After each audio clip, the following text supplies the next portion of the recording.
नमस्कार मित्रों, मैं दीपक कौशिक मेरे YouTube channel RPSC online classes में आप लोगों का स्वागत करता हूं। आज मैं आप लोगों के लिए सीटेट 2016 का टेस्ट पेपर लेके आया हूं। इस पेपर को सॉल्व करने से पहले कुछ खास बात, आप लोग मेरे इस चैनल को लाइक कीजिए एंड सब्सक्राइब कीजिए। जब आप लोग मेरे इस चैनल को लाइक करते हैं तो मुझे खुशी होती है, और जब मुझे खुशी होती है तो मैं और ज़्यादा अच्छा मैटर आप लोगों के सामने प्रस्तुत करने का प्रयास करता हूं। तथा इसके साथ ही आप लोग जब सब्सक्राइब करते हैं तो मैं जितने भी मेरे आने वाले वीडियो जो मैं अपलोड करूंगा मेरे यूट्यूब चैनल के ऊपर, वो डायरेक्ट आप लोगों के पास पहुंचेंगे। इसे लाइक एंड सब्सक्राइब करने में आप लोगों का ही फायदा है, तो फायदे वाली चीज करनी चाहिए। तो मेरे इस चैनल को लाइक कीजिए एंड सब्सक्राइब कीजिए, ये दोनों काम करना ना भूलें आप लोग। इसके साथ अपन स्टार्ट करते हैं। पहला ही प्रश्न आप लोगों के स्क्रीन के ऊपर, ऋतु प्रवास से अभिप्राय है, या क्या कहना चाह रहा है कि ऋतु प्रवास से क्या अभिप्राय है। पहला ऑप्शन दिया हुआ है, नए चारागाहों की खोज में अपने पशुधन के साथ लोगों की ऋतुवत गतिशीलता। ये ऑप्शन दिया हुआ है कि नए चारागाहों की खोज में अपने पशुधन के साथ लोगों की ऋतुवत गतिशीलता। बी ऑप्शन है, वन्य प्राणियों की ऋतुवत गतिशीलता। सी ऑप्शन है, फसल कटाई की अवधि के दौरान श्रम शक्ति का नगर से गांव की ओर प्रवसन। बी ऑप्शन है, लोगों की अपनी जीविका के लिए ऋतुवत गतिशीलता। इन चारों ऑप्शनों में से कौन सा ऑप्शन मित्रों राइट है? ऋतुवत प्रवास से अभिप्राय है। ये जो मेरा प्रोग्राम है मित्रों, ये रिकॉर्डेड है। कुछ समय के पश्चात मैं डायरेक्ट लाइव आऊंगा और लाइव ही आप लोगों के सामने क्वेश्चन सॉल्व करूंगा, लेकिन अभी कुछ टेक्निकल प्रॉब्लम आ रही है, इस कारण से मैं लाइव नहीं आ पा रहा हूं।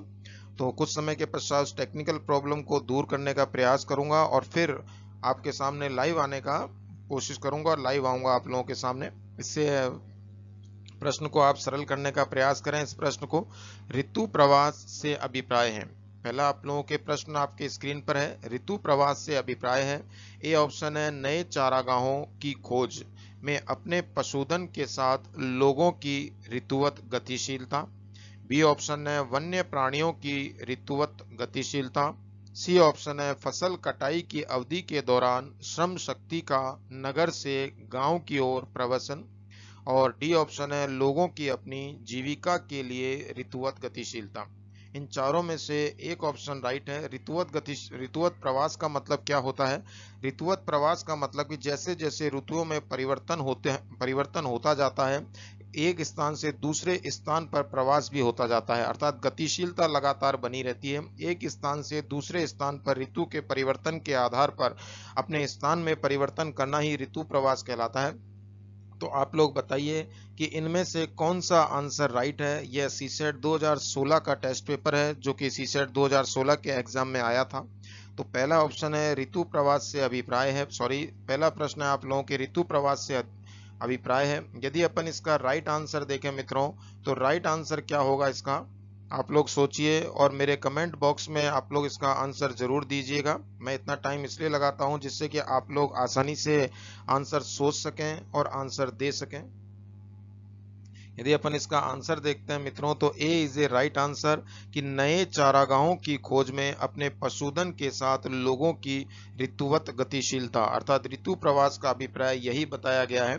यदि अपन देखें, आप लोगों ने देखा भी होगा, कभी आप बस का सफर करते हैं या ट्रेन का सफर करते हैं तो उस दौरान आपने देखा होगा कि काफी जने अपने भेड़ बकरियों को लेकर एक स्थान से दूसरे स्थान पैदल पैदल पैदल पैदल चलते रहते हैं। जंगलों में चलते हुए नजर आए होंगे, सड़कों के किनारे आप लोगों को भेड़ बकरियों के झुंड चलते हुए नजर आए होंगे। तो वही ऋतु प्रवास है। वो लोग एक स्थान से दूसरे स्थान पर जाते हैं, जिससे कि पशु चारागाहों की खोज करते हैं, जिससे उनके पशुधन जो है उनको आसानी से चारा उपलब्ध हो सके। तो ये आप लोगों को काफी नजर आया होगा, खासतौर से आप लोगों को राजस्थान में काफी देखने को मिलेगा। नेक्स्ट अपन चलते हैं दूसरे प्रश्न के ऊपर। दूसरा प्रश्न आप लोगों की स्क्रीन पे आ चुका है मित्रों। दूसरा प्रश्न क्या कह रहा है, निम्नलिखित में से सही जोड़े बनाइए। अर्थात यह प्रश्न क्या कहना चाह रहा है कि जो ए बी सी डी में 4 ऑप्शन दिए हुए हैं, इनमें से कौन सा जोड़ा सही है। कौन सा जोड़ा सही है उस पर आप लोगों को क्लिक लगाना है, मेरे कमेंट बॉक्स पे आपको आंसर देना है। ए ऑप्शन है, अंतर्वेदी आग्नेय शेल। इसके आगे दिया हुआ है चूना पत्थर। क्या चूना पत्थर अंतर्वेदी आग्नेय शेल है? दूसरा दिया हुआ है बहिर्वेदी अग्नेयशैल, इसके आगे ऑप्शन दिया हुआ है मित्रों बलुआ पत्थर। सी ऑप्शन दिया हुआ है अवसादी शैल, इसके आगे ऑप्शन दिया हुआ है बेसाल्ट। और डी ऑप्शन दिया हुआ है कायांत्रित शैल, इसके आगे ऑप्शन दिया हुआ है ग्रेनाइट। इन चारों में से कौन सा सही है, आप लोग सोचिए, दिमाग लगाइए और मेरे कमेंट बॉक्स में इसका आंसर दीजिए। जब तक आप अपने दिमाग के घोड़ों को दौड़ाएंगे नहीं, दिमाग जब तक चलेगा नहीं। यदि दौड़ाएंगे नहीं तो आपका दिमाग बूढ़ा हो जाएगा, सोचने समझने की क्षमता खत्म हो जाएगी। इसलिए आप लोग सोचिए, दिमाग लगाइए कि निम्नलिखित में से निम्नलिखित के सही जोड़े बनाइए। पहला ऑप्शन है अंतर्वेदी अग्नेयशैल, इसके आगे चूना पत्थर लिखा हुआ है मित्रों। दूसरा है बहिर्वेदी अग्नेयशैल, इसके आगे बलुआ पत्थर लिखा हुआ है। तीसरा ऑप्शन है अवसादी शैल, इसके आगे बेसाल्ट लिखा हुआ है। और चौथा ऑप्शन है कायांत्रित शैल, इसके आगे ग्रेनाइट लिखा हुआ है। इन चारों ऑप्शनों में से कौन सा ऑप्शन राइट है मित्रों? यदि राइट ऑप्शन अपन देखें तो अंतर्वेदी अग्नेयशैल चूना पत्थर नहीं है, बहिर्वेदी अग्नेयशैल बलुआ पत्थर इसका उदाहरण नहीं है, अवसादी शैल का उदाहरण बेसाल्ट है, नहीं है, कायांत्रित शैल का उदाहरण ग्रेनाइट है, बिल्कुल है। तो कायांत्रित जो शैल है उसका उदाहरण कौन सा है? ग्रेनाइट है, अर्थात D is a right answer. आप लोगों ने जो जो क्लिक किया है, जो जो आंसर मेरे कमेंट बॉक्स में आप लोग देखें, तो अपना एग्जामिन करें कि क्या आप लोगों ने कायांत्रित शैल को ग्रेनाइट ये वाला डी ऑप्शन ही राइट किया है या अन्य ऑप्शन राइट किए हैं। मेरे कमेंट बॉक्स में जरूर बताइएगा। नेक्स्ट अपन चलते हैं तीसरे प्रश्न के ऊपर। निम्नलिखित क्षेत्रों में से किसमें चिनूक स्थानीय पवन चलती है? निम्नलिखित क्षेत्रों में से किसमें चिनूक स्थानीय पवन चलती है? पहले तो आप लोगों को मैं बता देता हूं मित्रों, जो चिनूक है ये एक गर्म और आर्द्र पवन है। क्या है? गर्म और आर्द्र पवन है, जो कि उत्तरी अमेरिका की रॉकीज पर्वतमाला के पूर्वी ढाल के ऊपर चलती है। जो कि उत्तरी अमेरिका की रॉकीज जो पर्वतमाला है उसके उत्तरी ढाल के ऊपर चलती है ये चिनूक जो पवन है। इसको याद रखिएगा, चिनूक कहाँ की पवन है? उत्तरी अमेरिका की ये पवन है, जो कि एक गर्म धारा है। और उत्तरी अमेरिका में जो रॉकीज पर्वतमाला है, उस रॉकीज पर्वतमाला के पूर्वी ढाल पर यह पवन चला करती है।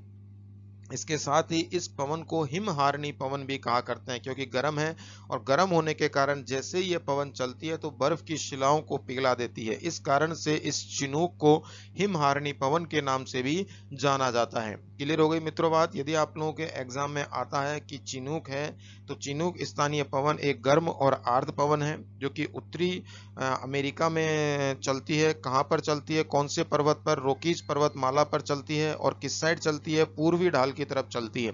इस चिनूक स्थानीय पवन को हिमहारणी पवन के नाम से भी जाना जाता है। मैं बता चुका हूं क्यों हिमहारणी कहा जाता है, क्योंकि यह बर्फ को पिघलाती है गर्म होने के कारण, अर्थात यह गर्म और आर्द्र है। अब आप लोग बताएं इसमें क्या पूछना चाह रहा है कि निम्नलिखित क्षेत्रों में से किसमें चिनूक स्थानीय पवन चलती है? ए ऑप्शन आप लोगों का दिया हुआ है मित्रों प्रेयरी, बी ऑप्शन दिया हुआ है सवाना प्रदेश, सी ऑप्शन दिया हुआ है पंपास प्रदेश और डी ऑप्शन दिया हुआ है वेल्ड प्रदेश। इन चारों में से एक ऑप्शन राइट है मित्रों।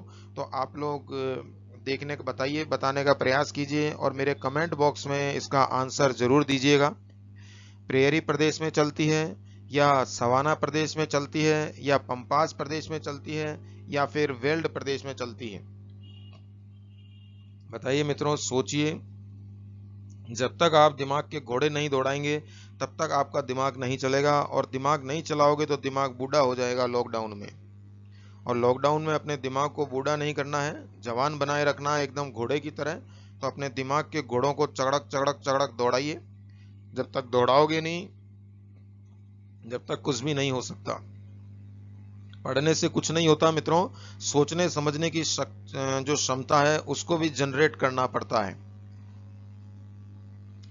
पढ़ने से कुछ नहीं, कहते हैं ना, पुराने बुजुर्गों ने कहा है कि पढ़ा लेकिन गुणा नहीं। तो गुणने का मतलब क्या होता है? गुणने का यदि अपन शाब्दिक अर्थ निकालें तो सोचने समझने की क्षमता को आपने वृद्धि नहीं करी, पढ़ तो बहुत लिए लेकिन दिमाग में कभी मंथन नहीं किया। तो जो क्वेश्चन पेपर सॉल्व करवाए जा रहे हैं मेरे द्वारा, ये दिमाग का मंथन करने के लिए ही करवाए जा रहे हैं। तो आप लोग बताइए। मैंने बता दिया आप लोगों को, चिनूक जो स्थानीय पवन है उत्तरी अमेरिका की रॉकीज पर्वतमाला के पूर्वी ढाल पर बहती है और यह गर्म है और आर्द्र है। इसके साथ ही यह हिमारणी पवन के नाम से भी जानी जाती है। तो इसका राइट आंसर क्या होगा मित्रों?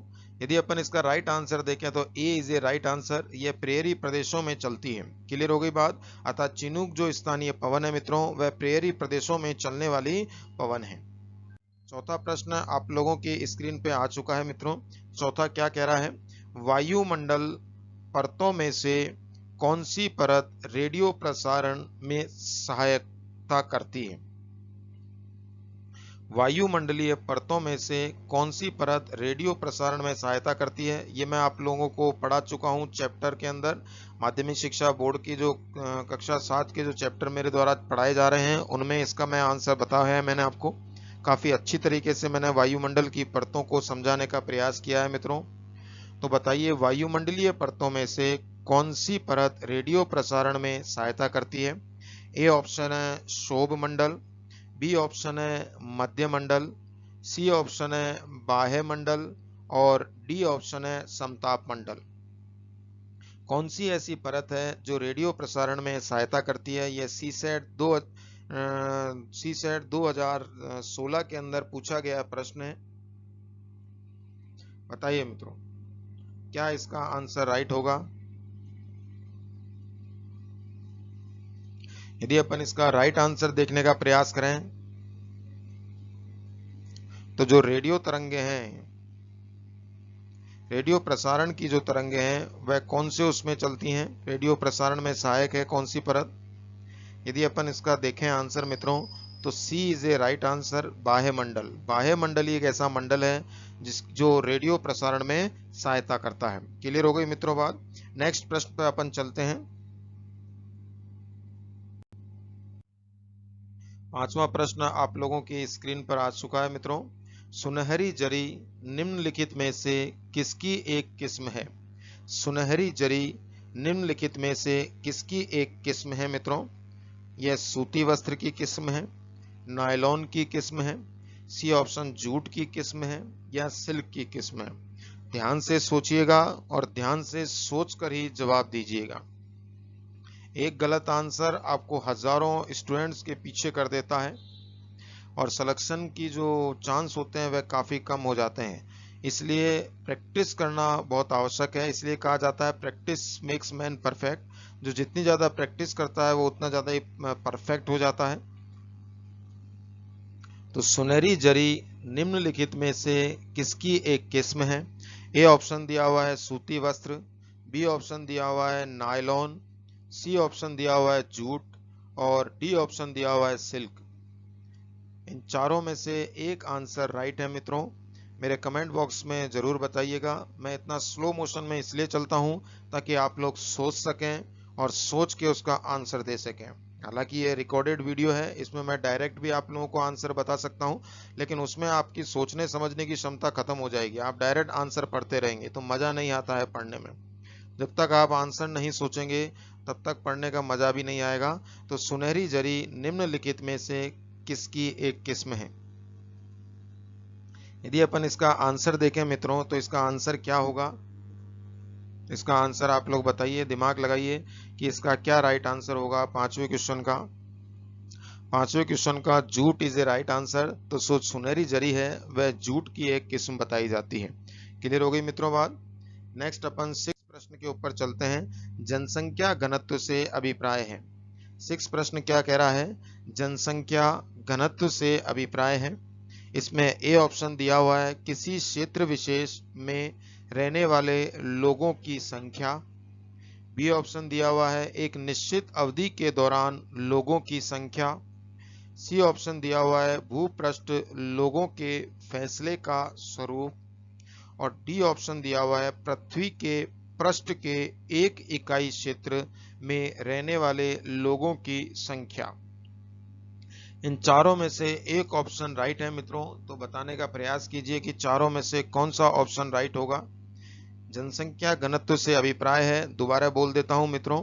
पहला ऑप्शन दिया हुआ है आप लोगों को किसी क्षेत्र विशेष में रहने वाले लोगों की संख्या, बी ऑप्शन दिया हुआ है एक निश्चित अवधि के दौरान लोगों की संख्या। सी ऑप्शन दिया हुआ है भूपृष्ठ लोगों के फैसले का स्वरूप। और डी ऑप्शन दिया हुआ है पृथ्वी के पृष्ठ के एक इकाई क्षेत्र में रहने वाले लोगों की संख्या। सोचो मित्रों, क्या आंसर होगा इसका। यदि अपन इसका राइट आंसर देखें तो यदि अपन ए और डी दोनों का आपस में तुलनात्मक अध्ययन करते हैं तो ज़्यादा अंतर नहीं है दोनों के तुलनात्मक अध्ययन में, लेकिन कुछ बातों का अंतर है जो कि जनसंख्या घनत्व की परिभाषा को पूर्ण रूप से प्रूफ करता है या पूर्ण करता है। बताइए मित्रों, यदि अपन इसको देखने का प्रयास करते हैं क्या इसका राइट आंसर होगा, तो D is a right answer. जनसंख्या घनत्व से क्या अभिप्राय है, पृथ्वी के पृष्ठ के एक इकाई क्षेत्र में रहने वाले लोगों की संख्या ही जनसंख्या घनत्व कहलाता है। यहाँ पे किसी विशेष क्षेत्र में रहने वाले, यहाँ पर इकाई, तो इकाई क्षेत्र is a right answer. Clear हो गई मित्रों बात। नेक्स्ट प्रश्न पर अपन चलते हैं। 7वां प्रश्न आप लोगों की स्क्रीन पे आ चुका है। यह क्या कह रहा है, पृथ्वी की सतह के निकट स्थित खनिजों को बाहर निकालने के लिए किस विधि का प्रयोग किया जाता है। पृथ्वी की सतह के निकट स्थित खनिजों को बाहर निकालने के लिए किस विधि का प्रयोग किया जाता है। ए ऑप्शन दिया हुआ है आखनन, बी ऑप्शन दिया हुआ है कूपक, सी ऑप्शन दिया हुआ है कूपकी खनन और डी ऑप्शन दिया हुआ है विस्तृत खनन। ये इस प्रकार के ऑप्शन सीसेट 2016 के एग्जाम पेपर में पूछे गए हैं, टेस्ट पेपर में। तो आप लोग इसका आंसर सोचिए और सोचकर इसका आंसर जवाब देने का प्रयास कीजिए। मेरे कमेंट बॉक्स में इसका आंसर जरूर दीजिएगा। पृथ्वी की सतह के निकट स्थित खनिजों को बाहर निकालने के लिए किस विधि का प्रयोग किया जाता है। ए ऑप्शन दिया हुआ है आखनन, बी ऑप्शन दिया हुआ है कूपक, सी ऑप्शन दिया हुआ है कूपकी खनन और डी ऑप्शन दिया हुआ है विस्तृत खनन। यदि इसका अपन राइट आंसर देखें मित्रों, तो आपके हिसाब से जो राइट आंसर हो उसको आप लोग क्लिक करिए, मेरे कमेंट बॉक्स में इसका आंसर बताइए। और कमेंट बॉक्स में किस प्रकार से बताएंगे, डायरेक्ट लिखेंगे 7वां क्वेश्चन, उसके आगे तीर का निशान लगाकर उसका आंसर बताएंगे। इसी प्रकार से हर क्वेश्चन का नंबर लिखेंगे और नंबर लिख के उसका आंसर उसके सामने स्पेस देकर या तीर का निशान लगाकर उसका आंसर दे देंगे। तो पृथ्वी की सतह के निकट स्थित खनिजों को बाहर निकालने के लिए आखनन विधि का प्रयोग मित्रों किया जाता है। क्लियर हो गई बात। नेक्स्ट प्रश्न पर अपन चलते हैं। 8वां प्रश्न आप लोगों की स्क्रीन के ऊपर आ चुका है मित्रों। तो 8वां प्रश्न क्या कहता है, उद्योग के निम्नलिखित प्रकारों में से टोकरी बुनाई उदाहरण है। अर्थात जो टोकरी बुनाई है वह उद्योग का कौन सा प्रकार है। लघु आकार, संयुक्त क्षेत्र, बृहत आकार या सहकारी क्षेत्र। इन चारों में से कौन सा ऑप्शन राइट है मित्रों। ए ऑप्शन दिया हुआ, मतलब दोबारा से प्रश्न पढ़ रहा हूं, उद्योग के निम्नलिखित प्रकारों में से टोकरी बुनाई उदाहरण है। ए ऑप्शन है लघु आकार, बी ऑप्शन है संयुक्त क्षेत्र, सी ऑप्शन है वृहत आकार और डी ऑप्शन है सहकारी क्षेत्र। इन चारों में से कौन सा आंसर राइट है मित्रों। जो टोकरी बुनाई जो घरेलू उद्योग होता है वह किस उद्योग का उदाहरण प्रस्तुत करता है, या कौन सा आकार है इसका, या कौन सा क्षेत्र है इसका। यदि अपन इसका राइट आंसर देखें मित्रों तो लघु आकार, अर्थात ये लघु उद्योग की श्रेणी में आता है टोकरी बुनाई का कार्य। क्लियर हो गई मित्रों बात। नेक्स्ट प्रश्न आप लोगों की स्क्रीन पर 9वां प्रश्न काफी बड़ा प्रश्न है, पूरी स्क्रीन को कवर कर रहा है 9वां प्रश्न। 9वां प्रश्न क्या कहने का प्रयास कर रहा है, तानाशाही के संदर्भ में निम्नलिखित कथनों में से कौन सा एक कथन गलत है। अर्थात ये क्या कहना चाह रहा है कि जो तानाशाही होती है, तानाशाही शासन होता है, उनमें जिस प्रकार का जो शासन का संचालन होता है उनमें से कौन सा कथन नहीं है जिसमें इस प्रकार के शासन का संचालन नहीं होता हो। यहाँ पर यह प्रश्न यह कहना चाह रहा है। तो मित्रों ए ऑप्शन है तानाशाही में तानाशाह द्वारा लिए गए निर्णयों पर लोग प्रश्न नहीं कर सकते। बिल्कुल राइट है। यदि कोई तानाशाही में तानाशाह कोई निर्णय लेता है तो उसके उन निर्णयों पर प्रश्न दोबारा नहीं कर सकते। दूसरा ऑप्शन, अंतिम निर्णय लेने की शक्ति तानाशाह में निहित है। बिल्कुल निहित है मित्रों। तानाशाह द्वारा लिए गए निर्णयों पर तानाशाह को स्पष्टीकरण देने की आवश्यकता नहीं होती है। बिल्कुल राइट है मित्रों, कोई आवश्यकता नहीं है। तानाशाही में तानाशाह द्वारा लिए गए निर्णयों पर लोग प्रश्न उठा सकते हैं। बिल्कुल प्रश्न उठा सकते हैं। ये मेरे स्क्रीन पर फोटो आ रही है, इस फोटो को थोड़ा मैं साइड करता हूं तो आप लोगों को ये पूरा दिख रहा है कि तानाशाही में तानाशाह द्वारा लिए गए निर्णयों पर लोग प्रश्न उठा सकते हैं। तो इन चारों में से कौन सा आंसर राइट होगा मित्रों, बताइए। वापस आ जाता हूं स्क्रीन के ऊपर। तो चारों में से कौन सा आंसर राइट होगा कि तानाशाही में तानाशाह द्वारा लिए गए निर्णयों पर लोग प्रश्न नहीं कर सकते। अंतिम निर्णय लेने की शक्ति तानाशाह में निहित है। सी ऑप्शन, तानाशाह द्वारा लिए गए निर्णय पर तानाशाह को स्पष्टीकरण देने की आवश्यकता नहीं होती है। और डी ऑप्शन है, तानाशाही में तानाशाह द्वारा लिए गए निर्णय, इसको वापस बैठ जाता हूं मैं, लिए गए निर्णयों पर लोग प्रश्न उठा सकते हैं। तो कौन सा आंसर इसका राइट होगा मित्रों? यदि अपन इसका आंसर देखें तो D is a right answer. तानाशाही में तानाशाह द्वारा लिए गए निर्णयों पर लोग प्रश्न उठा सकते हैं। बिल्कुल नहीं उठा सकते उसके द्वारा लिए गए निर्णयों पर। यहाँ पर गलत ऑप्शन पूछा है मित्रों, तो गलत ऑप्शन क्या है? डी इज ए गलत ऑप्शन है, अर्थात D is a right answer इस प्रश्न के अनुसार। क्लियर है मित्रों? नेक्स्ट पेज पर अपन चलते हैं। नेक्स्ट प्रश्न आप लोगों के सामने है। नेक्स्ट प्रश्न क्या कह रहा है आप लोगों को? 10वां जो प्रश्न है, कृष्णराज सागर बांध निम्नलिखित नदियों में से किस पर बनाया गया है? कृष्णराज सागर बांध निम्नलिखित नदियों में से किस पर बनाया गया है? यह भी 2016 सीसेट में पूछा गया प्रश्न है। काफी स्टैंडर्ड के प्रश्न आते हैं, तो बताइएगा मित्रों। A option Godavari, B option Krishna, C option Kaveri और डी ऑप्शन महानदी। इन चारों में से कृष्णराज सागर बांध का निर्माण कौन सी नदी पर करवाया गया? बताइए मित्रों, क्या इसका राइट आंसर होगा?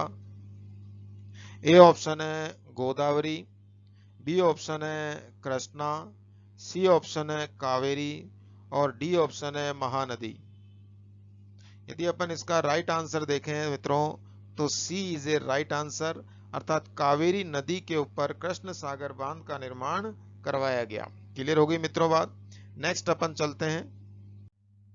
11वां प्रश्न आप लोगों की स्क्रीन के ऊपर आ चुका है। 11वां प्रश्न क्या कह रहा है? हिंदू उत्तराधिकार संशोधन अधिनियम 2005, हिंदू उत्तराधिकार संशोधन अधिनियम 2005 मृतक पिता की संपत्ति में ये समान अधिकार प्रदान करता है। मृतक पिता की संपत्ति में समान अधिकार प्रदान करता है। ये इसको रब कर देता हूं मित्रों, ये टाइपिंग मिस्टेक हो गई है।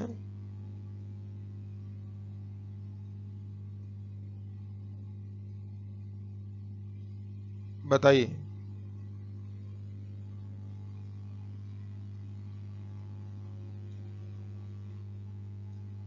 क्या इसका राइट आंसर होगा? हिंदू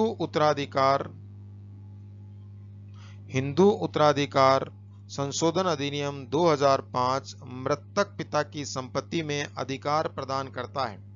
तो किस किस को अधिकार प्रदान करता है? ए ऑप्शन है पत्नी, पुत्र या पुत्रों तथा पुत्री ऑब्लिक पुत्रियों। क्लियर हो गई मित्रों बात? नेक्स्ट है बी ऑप्शन, पत्नी, पुत्र पुत्रों तथा भाई भाइयों को। सी ऑप्शन है पत्नी, पुत्री पुत्रियों तथा बहन बहनों को। डी ऑप्शन है पुत्री पुत्रियों, पुत्र पुत्रों तथा भाई भाइयों को। बताइए मित्रों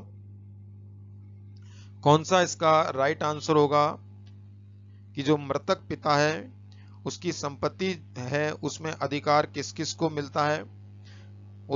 हिंदू उत्तराधिकार संशोधन अधिनियम, हिंदू उत्तराधिकार संशोधन अधिनियम 2005 मृतक पिता की संपत्ति में अधिकार प्रदान करता है। क्या इसका राइट आंसर होगा मित्रों? मृतक पिता की संपत्ति में अधिकार प्रदान करता है।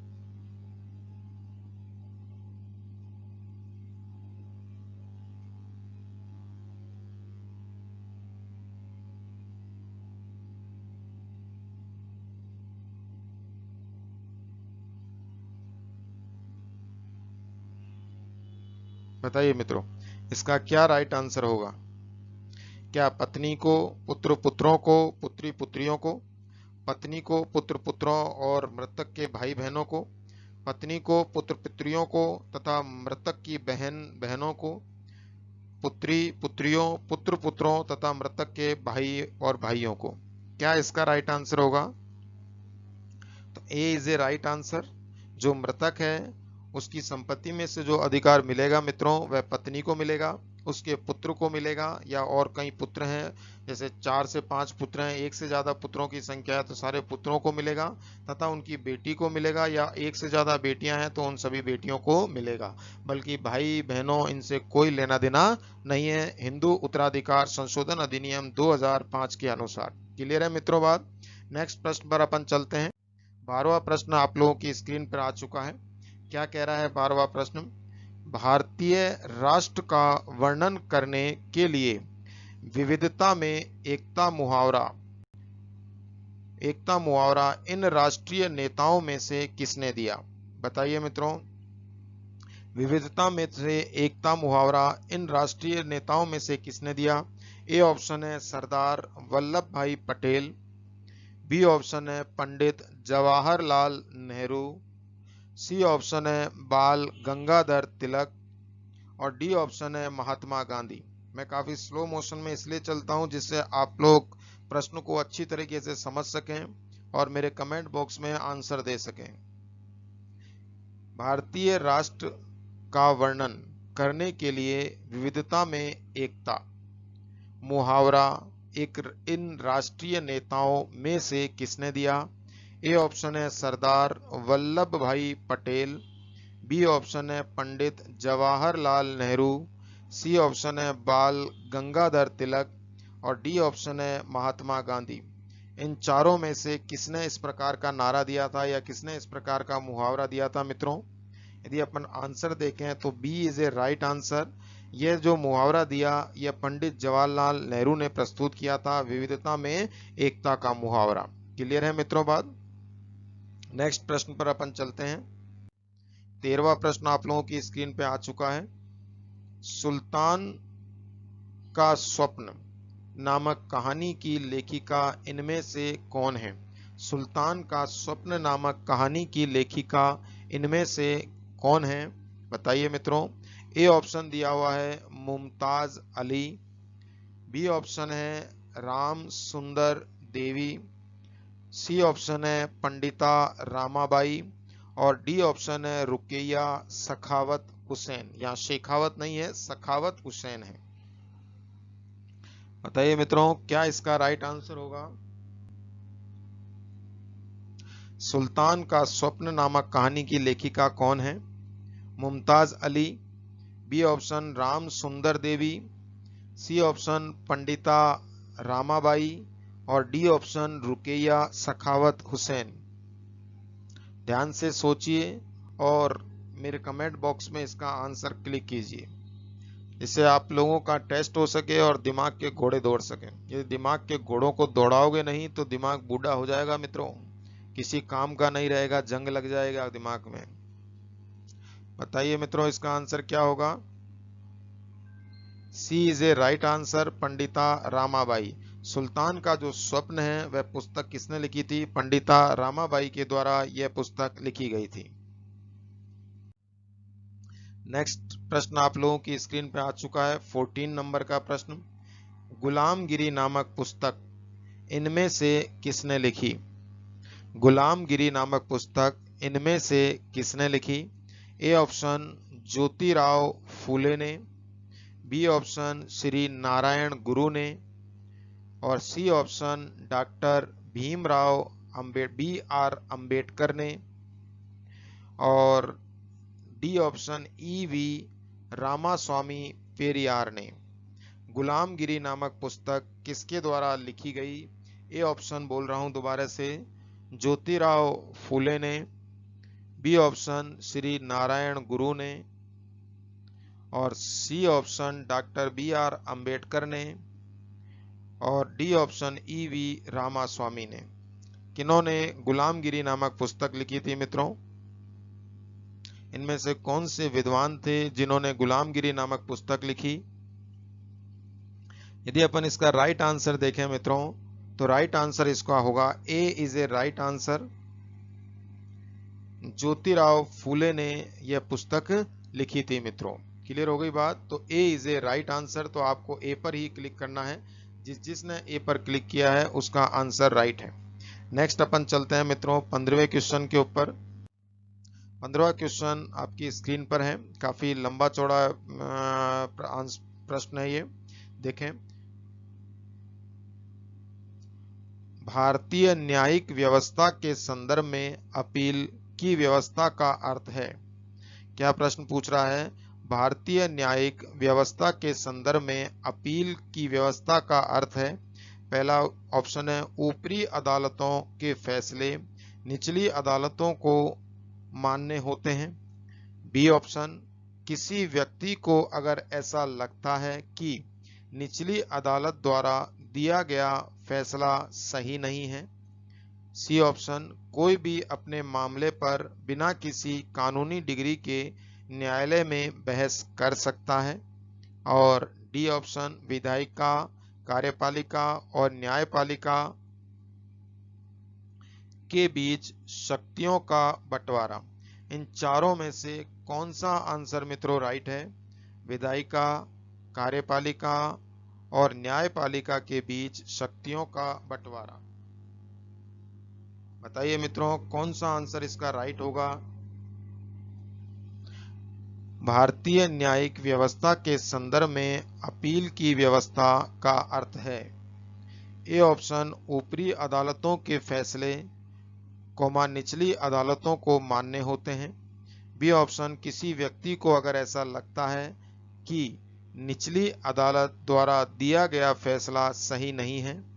सी कोई भी अपने मामले पर बिना किसी कानूनी डिग्री के न्यायालय में बहस कर सकता है। और डी ऑप्शन है विधायिका, कार्यपालिका और न्यायपालिका के बीच शक्तियों का बंटवारा। बताइए मित्रों कौन सा इसका राइट आंसर होगा 15वें क्वेश्चन का? यदि अपन राइट आंसर देखें 15वें क्वेश्चन का मित्रों, तो B is A right answer. अर्थात यदि किसी व्यक्ति को ऐसा लगता है कि निचली अदालत के द्वारा जो मुकदमे का फैसला सुनाया गया है वह सही नहीं है, तो वह न्यायिक व्यवस्था के तहत अन्य उच्च न्यायालय में अपील कर सकता है। यही इसका राइट आंसर है मित्रों। नेक्स्ट अपन चलते हैं 16वां प्रश्न आप लोगों की स्क्रीन के ऊपर आ चुका है मित्रों। सरकार की कार्यपालिका अंग से अभिप्राय है। सरकार की कार्यपालिका अंग से अभिप्राय है। ए ऑप्शन लोगों का समूह है जो कानूनों को लागू करने और शासन चलाने के लिए उत्तरदायी है। बी ऑप्शन उच्चतम न्यायालय तथा उच्च न्यायालय के न्यायाधीश। सी ऑप्शन देश का प्रत्येक नागरिक जो सार्वभौमिक वयस्क मताधिकार का उपयोग करता है। और डी ऑप्शन निर्वाचित प्रतिनिधि। इन चारों में से कौन सा ऑप्शन राइट है कि सरकार की कार्यपालिका अंग से अभिप्राय है लोगों का समूह जो कानूनों को लागू करने और शासन चलाने के लिए उत्तरदायी है। बी ऑप्शन उच्चतम न्यायालय और उच्च न्यायालय के न्यायाधीश। सी ऑप्शन देश का प्रत्येक नागरिक जो सार्वभौमिक वयस्क मताधिकार का उपयोग करता है। और डी ऑप्शन निर्वाचित प्रतिनिधि। इन चारों में से क्या आंसर राइट होगा मित्रों? सरकार की कार्यपालिका के अंग से क्या अभिप्राय है? ए इज ए राइट आंसर मित्रों। लोगों का ऐसा समूह जो कानूनों को लागू करने और शासन चलाने के लिए उत्तरदायी है। क्लियर हो गई बात मित्रों। आगे अपन चलते हैं। 17वां प्रश्न आप लोगों की स्क्रीन के ऊपर आ चुका है। 17वां प्रश्न क्या कह रहा है?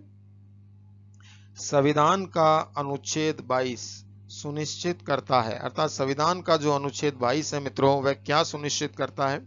पहला ए ऑप्शन है शोषण के विरुद्ध अधिकार, बी ऑप्शन है शिक्षा का अधिकार, सी ऑप्शन है गिरफ्तारी के दौरान या हिरासत में दुर्व्यवहार से बचने का अधिकार, और डी ऑप्शन है संवैधानिक उपचार का अधिकार। बताइए मित्रों, इन चारों में से कौन सा आंसर राइट है? ए राइट है, बी राइट है, सी राइट है या डी राइट है? संविधान का अनुच्छेद 22 सुनिश्चित करता है। ध्यान से पढ़िए और मेरे कमेंट बॉक्स में आंसर दीजिए। मैं इतना टाइम इसीलिए लगाता हूं इन प्रश्नों को सरल करने में। अनुच्छेद 22 क्या सुनिश्चित करता है? अनुच्छेद 22 सी नंबर के आंसर को सुनिश्चित करता है मित्रों, अर्थात सी इज ए राइट आंसर। गिरफ्तारी के दौरान या हिरासत में दुर्व्यवहार से बचने का अधिकार।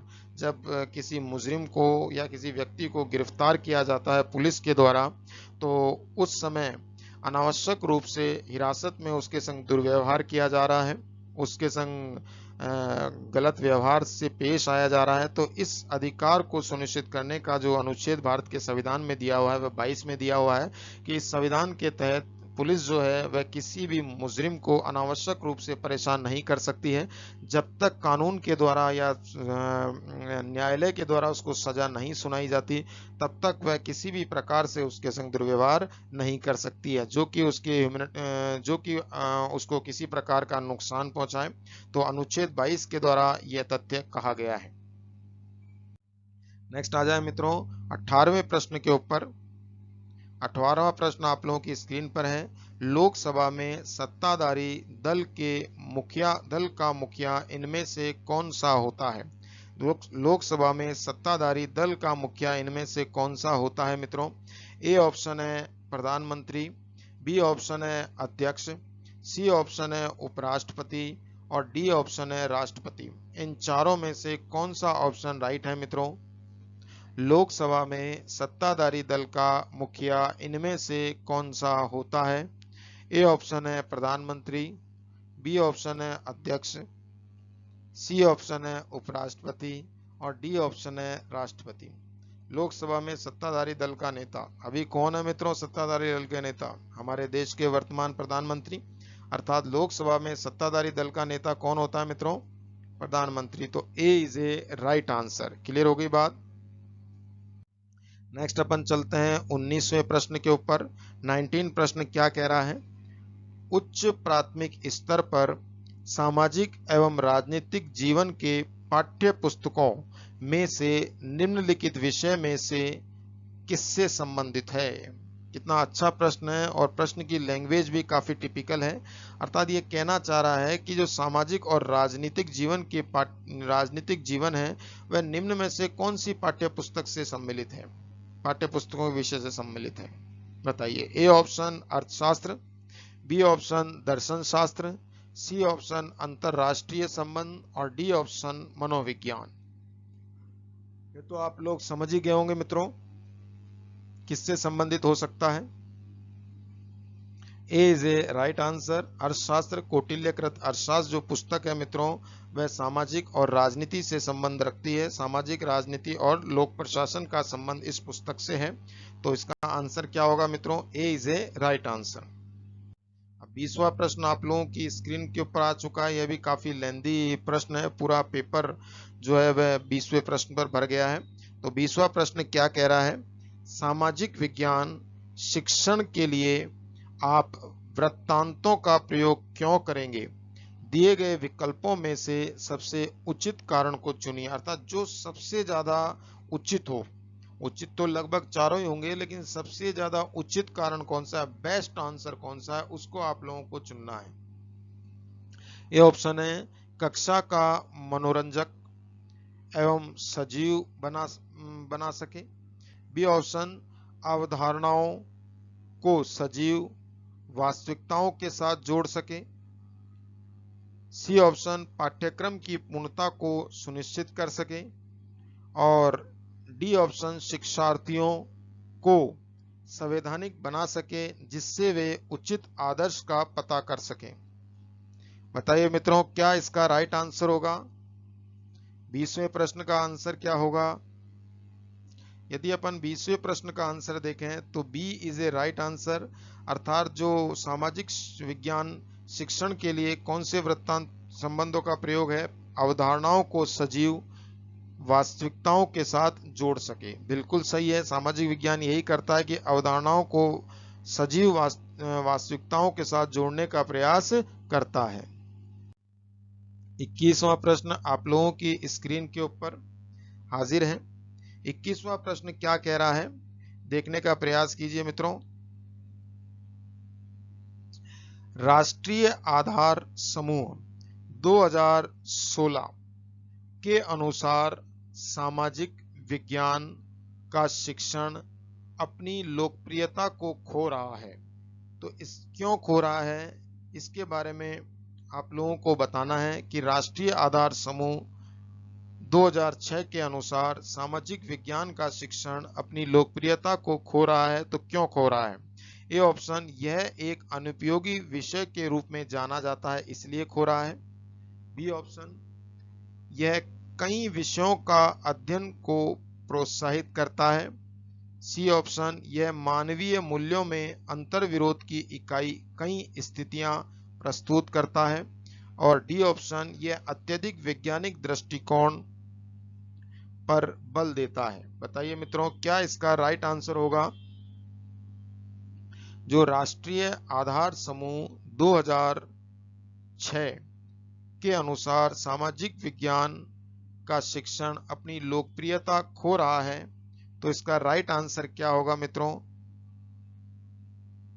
यदि अपन राइट आंसर देखें तो सी इज ए राइट आंसर, मानवीय मूल्यों में अंतर्विरोध की कई स्थितियां प्रस्तुत करता है। बिल्कुल कई स्थितियां प्रस्तुत करता हुआ नजर आता है। नेक्स्ट 22वां प्रश्न आप लोगों की स्क्रीन के ऊपर मित्रों। 22वां प्रश्न क्या कह रहा है, निम्नलिखित में से कौन सा विकल्प विद्यालय आधारित आकलन का अनुपयुक्त वर्णन है? विद्यालय आधारित आकलन का अनुपयुक्त वर्णन है। बताइए मित्रों, टाइपिंग मिस्टेक हो गई है। पहला, यह गैर शैक्षिक पक्षों को सम्मिलित करता है। बी ऑप्शन, यह सभी पक्षों को सम्मिलित करता है। सी ऑप्शन, यह केवल सहगामी पक्षों को सम्मिलित करता है। और डी ऑप्शन, यह शैक्षिक पक्षों को सम्मिलित करता है। कौन सा इसका राइट आंसर होगा 22वें प्रश्न का मित्रों?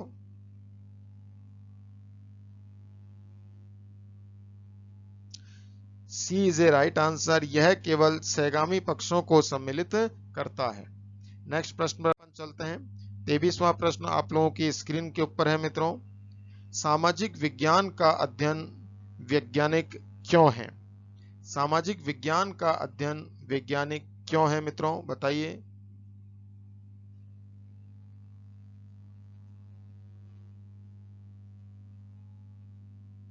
सामाजिक विज्ञान का अध्ययन वैज्ञानिक क्यों है, बताने का प्रयास करें मित्रों। क्या इसका राइट आंसर होगा? सामाजिक जो विज्ञान है इसका अध्ययन वैज्ञानिक क्यों है? ए ऑप्शन है, इसकी विषय वस्तु में वैज्ञानिक शब्दावलियों का प्रयोग है। बी ऑप्शन है, यह सामाजिक अध्ययन को वैज्ञानिक कहने की मांग को पूरा करता है।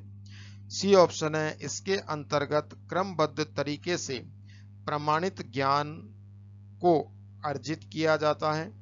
और डी ऑप्शन है, यह पाठक को समाज के वैज्ञानिक अध्ययन करने में सहायता करता है। इन चारों में से कौन सा आंसर राइट है मित्रों कि सामाजिक विज्ञान का अध्ययन वैज्ञानिक है, क्यों है? यदि अपन इसका राइट आंसर देखें मित्रों तो सी इज ए राइट आंसर। इसके अंतर्गत क्रमबद्ध तरीके से प्रमाणित ज्ञान को अर्जित किया जाता है, इसलिए यह क्या है, वैज्ञानिक है। वैज्ञानिक क्या है, क्रमबद्ध। विज्ञान क्या है, क्रमबद्ध अध्ययन ही विज्ञान कहलाता है। तो सामाजिक विज्ञान में जो अध्ययन किया जाता है मित्रों वह क्रमबद्ध तरीके से ही किया जाता है। नेक्स्ट प्रश्न आप लोगों की स्क्रीन के ऊपर, काफी लेंथी प्रश्न है ये भी। 24वां प्रश्न है 24। प्रश्न क्या कह रहा है, शिक्षार्थियों को सामाजिक विज्ञान विषय में कला के माध्यम से आकलन करने का सबसे उचित कारण चुनिए। दोबारा बोल रहा हूं, शिक्षार्थियों का सामाजिक विज्ञान विषय में कला के माध्यम से आकलन करने का सबसे उचित कारण चुनिए। तो इसका क्या आंसर राइट होगा। ए ऑप्शन दिया हुआ है, यह एक आनंदमयी मूल्यांकन का तरीका है। बी ऑप्शन दिया हुआ है, यह अवधारणाओं का एक व्यक्तिगत प्रस्तुतिकरण करने का अवसर प्रदान करता है। सी ऑप्शन दिया हुआ है, यह पाठ्य पुस्तक में दर्शाई गई विभिन्न अभिव्यक्ति शैलियों को आनंद लेने का माध्यम है। और डी ऑप्शन दिया हुआ है, यह शिक्षार्थियों की चित्रकला की योग्यता में सुधार करता है। इन चारों में से क्या आंसर राइट होगा मित्रों। यदि अपन इसका आंसर देखें 24वें प्रश्न का तो B is A right answer. यह अवधारणाओं का एक व्यक्तिगत प्रस्तुतिकरण करने का अवसर प्रदान करता है। क्लियर हो गई मित्रों बात। नेक्स्ट प्रश्न आप लोगों की स्क्रीन के ऊपर आ चुका है। 25वां प्रश्न क्या कहता है, नागरिक शास्त्र की नामावली में राष्ट्रीय पाठ्यचर्या की रूपरेखा 2005 ने बदलाव का क्या सुझाव दिया। ए ऑप्शन सामाजिक और राजनीतिक जीवन, बी ऑप्शन अर्थशास्त्र, सी ऑप्शन भूगोल और डी ऑप्शन इतिहास। इन पांचों में चारों में से कौन सा आंसर राइट है मित्रों। साफ क्लियर दिख रहा है ये तो आंसर। नागरिक शास्त्र की नामावली पाठ्यचर्या की रूपरेखा में बदलाव का क्या सुझाव दिया। ए इज ए राइट आंसर, सामाजिक और राजनीतिक जीवन। क्लियर हो गई बात मित्रों। नेक्स्ट आप लोगों के प्रश्न 26वां प्रश्न आप लोगों की स्क्रीन के ऊपर, निम्नलिखित में से उच्च प्राथमिक स्तर पर सामाजिक विज्ञान के कक्ष में आप किस मूल्य पर सबसे कम बल देंगे। बताइए मित्रों, आप बात बताइए। ए ऑप्शन है वैज्ञानिक दृष्टिकोण, बी ऑप्शन है समानता और सी ऑप्शन है सहयोग और डी ऑप्शन है प्रतियोगितात्मकता।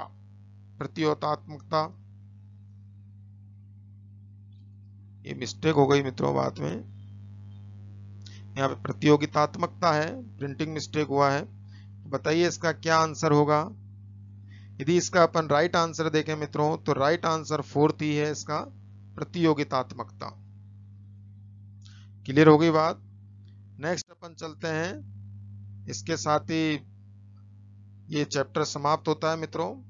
आप लोग मेरे इस चैनल को लाइक एंड सब्सक्राइब करना ना भूलें। जब आप लोग मेरे चैनल को लाइक करते हैं एंड सब्सक्राइब करते हैं तो मुझे खुशी होती है, और लाइक करेंगे सब्सक्राइब करेंगे तो लाइक करेंगे तो मुझे खुशी होगी और मैं और अच्छी तरीके से पढ़ाने का प्रयास करूंगा। तथा इसके साथ साथ आप जब मेरे चैनल को सब्सक्राइब करेंगे तो मैं जितने भी वीडियो अपलोड करूंगा वह वीडियो आप लोगों के पास डायरेक्ट पहुंचेंगे, इसलिए मेरे इस चैनल को लाइक एंड सब्सक्राइब कीजिए। इसके साथ मैं दीपक कौशिक विदा लेता हूं और एक नए वीडियो के साथ जल्दी ही आप लोगों के सामने हाजिर होता हूं। नमस्कार दोस्तों।